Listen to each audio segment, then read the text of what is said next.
Sa gahapon, gisugda nato pagpamati ang story of creation sa book of Genesis chapter 1. Gitiwas karon sa atong unang pagbasa.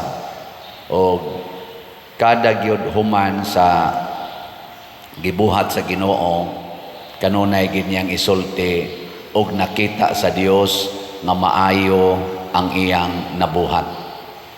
In short, wala gyud nabuhat ang Ginoo nga dili maayo. Lingi ay mong tupad na maayo pa ka, na maayo pa ang imong kinabuhi. Pero daghan ang nagsulti karon na ang kalibutan nagmasakito na. Gani naiuban mo sulti naghingutas na. Kaya nga tong ozone layer kuno nagguba na, o niya na ang global warming, climate change, na kung mo mature gid ni siya, end of the world na gyud. Ang ato ganing mga dilabi na din sa Pilipinas, ang atong mga kalasangan, ang atong mga kadagatan, mga kasapaan, nangaguba na, hugaw na, destroyed na. Ang ato sa mga pagkaon, daghan na kayo mga matod pa nila mga cancer cells na naa diha. Mao bitaw kadaghana nato karon na naganto sa sakit na cancer. Nilingay mong tupad ing nanana kay cancer. Ing na ba? na naglakaw-lakaw karon, wa na. Cancer na, nagani uban. Lipay-lipay pa, pader, cancer-free na ko, igdangtag pila ka buwan, tuanan, ibalik na sang cancer. Patay na yon. Mga batanon pa kay karon, gipang cancer na. Ngano na? Kidney failure, siging dialysis, daghan kayang galinyas, kunanas dialysis. Kanalang papakalawaton ko nga to sa ospital, ato ta sa renal section pader, na ipakalawaton, adto na kunto na naglinya, ilang mga dugo, di as makina. Ana. Basin din na inisimba, nagdialysis na. Sa ato mga politisyan, wa ka sila'y cancer karon, kanang nanagan. Sugod ra baron sa official nga campaign para sa atong May election, way mga gipang cancer ana nila. Way mga kidney failure nila. Nya mudagan lang yapon, politika bahalag masakiton. Wa man gani ka kahimog healthy sa imong lawas, maka-healthy na noong kas katilingban. Pahuway na lang tingali, masakito na ka. Di ba? Mao na nga importante kayo nga makasabota nga ang gibuhat is Ginoo, original yung gibuhat sa Ginoo, maayo. Kinsa may naghatag og kadautan sa atong katilingban, ang yawa. Ang yawa dili magbubuhat, tigdagmal siyas binuhat sa Ginoo. Ug unsa may gamiton sa yawa aron ta mawagtang sa passing ang balaod sa tao. Ang Ginoo sa iyang pagbuhat naa siya'y balaod, gitawag natog divine law, usay tawgon natog natural law. O kung ang atong mga balaod dinis kalibutan nga gipatuman dili gani mo align sa divine law, anha mosugod ang problema sa atong kinabuhi. Mao bitaw karon particular kay tag legality, pero ato nang gineglect ang morality. Luoy kay ta. Moral norms mao na gikinahanglan aron ma-align ta sa divine law. Ang mga legal norms mao nay mo-align sa atong human nature. Kung magsige na lang tag-focus aning legal, what is legal, nya malimot na ta what is moral, mga guba gid ta. Unang maguba ang atong relasyon. Kaning kaguba ron sa relasyon sa ato mga politicians. Because they did immoral activities. Nya siging panalipod aning ilang immoral activities, hantod na nag-away, dagko kay taggastong kwarta, binilyon atong gigastong kwarta, spending for their immoral activities. Nya managa na sad sa eleksyon, pangilad to the max natong mga botante. Lingay mong tupad. Ing na magpailad pa ka. Pailad pa ka? Ana? Ing na kanang naong nimo ilarunon kayo. Bitaw. Ako mailhan man anak ko mga ilarunon. Una, mahigugmas kwarta. Kanang mahigugmas kwarta nga tao, kanang gasigig pangitag kwarta, ilarunon yun na. Mao nang daghan kay nangailad tungod anang kwarta karon lang ganing bago na scam na diha sa ospital. Na ay mo scam diha sa atong mga bank accounts. Ngano man pasaligan man kag kwarta, pasudlon man kas kwarta, na scam ani mga utang na anhin taon managhilak pa der tabangi in taon ko na ilad gyud ko. Na scam aning hasta pa gani ang love life, mas scam pa gyud. Naidaghang na-scam sa love life, Inay mo tupad, nawa ka nagmahay, anay mo love life. Na-scam, kaya nga naman, naidaghang kwarta, edit-date dayon, sakay-sakay sakyanan, daghan akong kaila, nangabuntis, tungod anang na ang scam-scam sa uyab-uyab. Niya, pagkabuntis na, biyaan, na-scam. Binlag, bata, dito rabasad, gidelivers, ginikanan, na utros ang na-scam. Tungod anang gitawag og kwarta. Mao ginaroy number 1. Karon gani sige hantag na kadungog ta nang mga istorya diha anang social media about political situations. Common kay nako madungog nabudol ta. Tungod gyapos kwarta. Kwarta gyud. Kusog sa kaya nato kining impeachment nga paspas kayo, one day ra impeach na tungod gyapos kwarta. Di ba? Kwarta ang gipasanginlan. Dinhi sa tong simbahan na kwarta.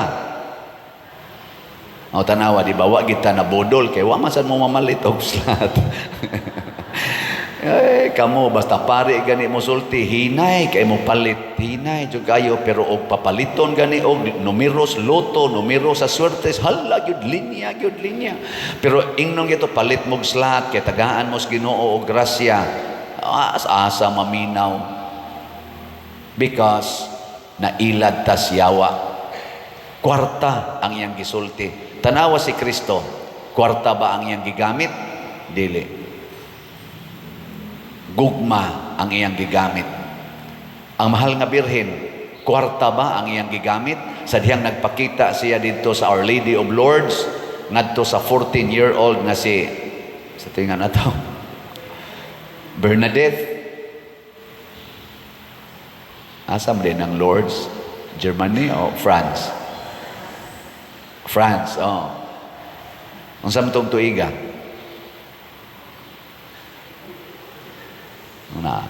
Di ba wa kita maghunahon na pero ingna unsan tuiga to. Mga tuig ganing mga artista may kita mo kuan. Ang otro sa ko no. Murag 1858 nagpakita. Unsa may gigamit? Pagampo, rosaryo. Pagtuo ang gigamit sa mahal nga birhen. Buhia ang pagtuo.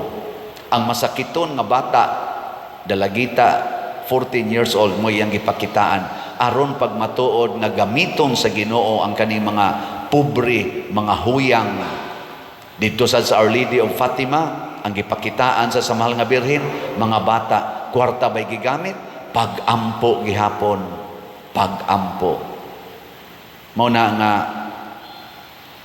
aron masulbad ning atong problema ron sa kalibutan labi na dinis atong nasod labi na ning kagubot o kalisod mubalik ta sa paghigugma sa Ginoo dili sa kwarta. Ikaduha nga dali kay tang mailan kanang mahigugma ta sa atong kaugalingon. Kana bang ang atong kaugalingon mo'y atong unahon? Self-centeredness. Ang ato rong mga politicians siging paningkamot nga kumpanya para sa ilang kaugalingon. Pangita mong politisyan nga nangumpanya para sa uban. Kana muna'y butari ug naa. Pero sige lang pangumpanya siyang kaugalingon, may pagka self-centered na. Mabudol ra gyapon ta ana. Kay niglingkod ana ang iya gyapong kaugalingong kaayuhan mo'y hunahunaon before sa community. Kana sang politisyan nga magsigig panghatag og kwarta, pasalig og kwarta, kana mabudol gid ana. Budol ta. Kanang politisyan nga dili mo pasalig og kwarta kung dili tininuod nga pag-alagad, apil na ang pag-antos. Atong tanawon ilang track record. Kusog ba na sila mangwarta?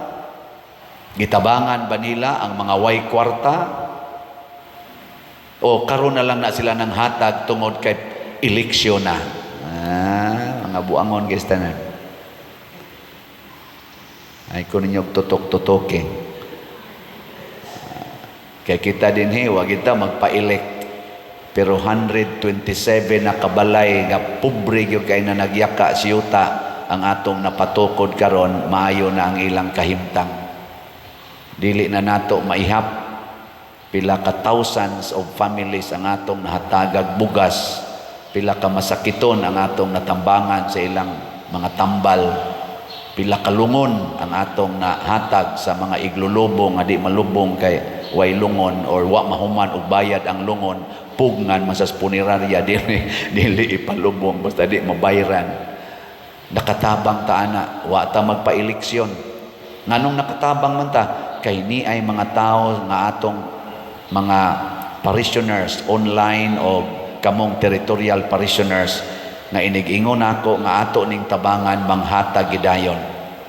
Pero sad to say, sa ako dihang YouTube lang daan, 220 na ang akong subscribers, 220,000. Pero iniingon na to, slat-slata, tag 100 pesos, may lag na imo palit nga 20 kabuok kada adlaw. Hain man da itong 220,000. Basin paog, moingon to sila, ada, sige, palit anak, ni ay atong daghang problema. Sa dihang gisunod ni Bernadette, sa dihang gisunod sa mga bata sa Fatima, ang gisugo sa mahal nga Birhen, napuno sad sila sa grasya, labi na ginang kaayuhan sa sakit.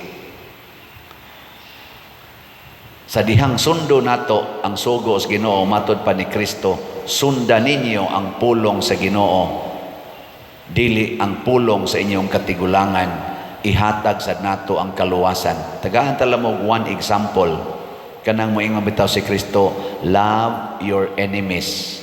Doon na ba tayo balaod sa kalibutan nga nagtudlo ana? Natay particular legal law nga nag-ingon love your enemies? Na? Pangita ka mo mga lawyers, i-search ko no. Naabay nag-ingon love your enemies. Nya na pag nag-ingon ba forgive 77 times. Na? Hoy. Na? Og tungod ana, di gyud mag-ayo ang atong relasyon sa usag-usa. Bisag kapila na ta nag-eleksyon, sige tag-ingon, this is a holy, the right of suffrage, a holy, sana ka na, right ba na, tawag na. Kadang ato ko nung butar ba, vote, holy, mana, holy ko nung atong vote, tawag-tawag tag-holy anang unholy, tanawa, respetuan bagod sa kuan, respetuan bagod sa atong mga katawhan. ang nidaog nga mga politicians ighuman sa eleksyon dili respetuan sa mga napildi. Sigihag atake, sigihan og daot. Ang nidaog sad usahay di sad mo respeto sa nibutar nila. Atakihon sa nila kadtong wa mo butar nila, ilang lisod-lisoron. Ug kinsa tong musupak nila, ila dayong piiton, atakihon, i-impeach pagani. Mura nagsila na ihawd. Dili na ang mga tao.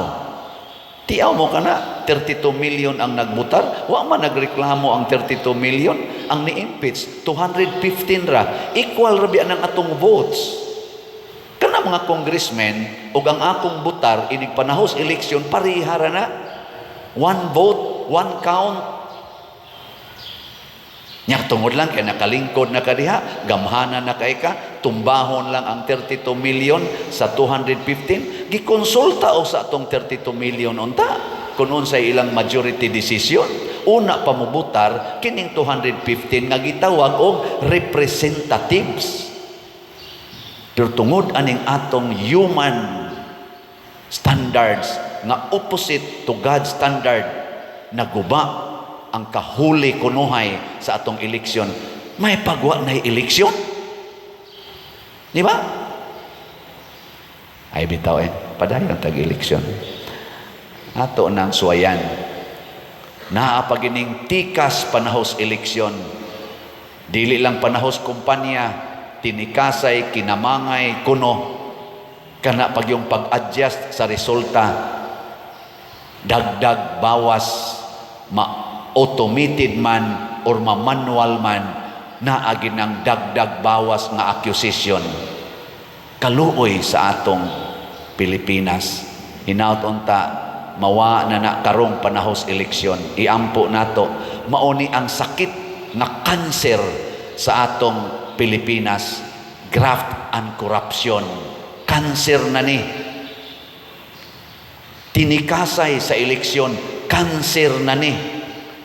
Political parties by patronage, cancer na ni. Muna ato na siyang suwayan og ampo sa mahal nga Birhen sa Lourdes. Mahal nga Birhen sa Lourdes, ayuha taon mi. Nya motubag sad ang mahal nga Birhen sa Lourdes, do what my son is telling you. Do everything what my son is telling you.